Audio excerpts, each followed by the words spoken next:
उत्तर प्रदेश सरकार ने आउटसोर्सिंग से होने वाली भर्तियों को लेकर बड़ा फैसला किया है। अब सरकारी विभागों में निजी कंपनियों के जरिए भर्ती नहीं होगी, इसके बजाय सरकार खुद भर्तियां करवाएगी। इसके लिए आउटसोर्स कर्मचारी भर्ती निगम बनाया जाएगा। सरकार का कहना है कि इससे कर्मचारियों को शोषण और अनिश्चितता से राहत मिलेगी। आइए जानते हैं कि सरकार ने यह फैसला क्यों किया।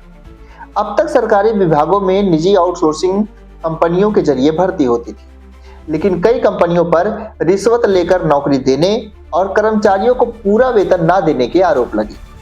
कई मामलों में देखा गया कि इन कंपनियों को ब्यूरोक्रेट्स, नेताओं के रिश्तेदार और करीबी लोग चला रहे थे। पिछले साल डायल 112 और 1090 हेल्पलाइन के कर्मचारियों ने वेतन न मिलने पर आंदोलन भी किया था। इसके बाद सरकार ने यह तय किया कि भर्तियों का पूरा नियंत्रण सरकार अपने हाथ में लेगी। आइए अब जानते हैं कि आउटसोर्सिंग भर्ती निगम बन जाने के बाद आउटसोर्सिंग कर्मचारियों की भर्ती कैसे होगी। मुख्यमंत्री योगी आदित्यनाथ की घोषणा के बाद सामान्य प्रशासन विभाग ने इस निगम का पहला ड्राफ्ट तैयार कर लिया है।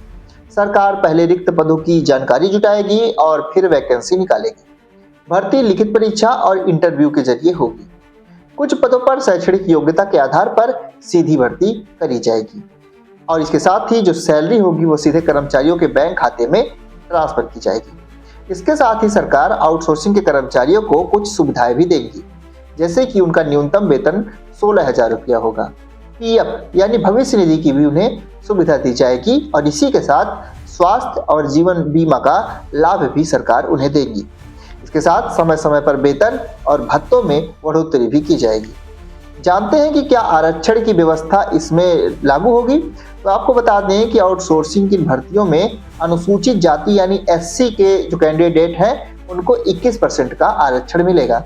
अनुसूचित जनजाति यानी एसटी को 2% का आरक्षण मिलेगा।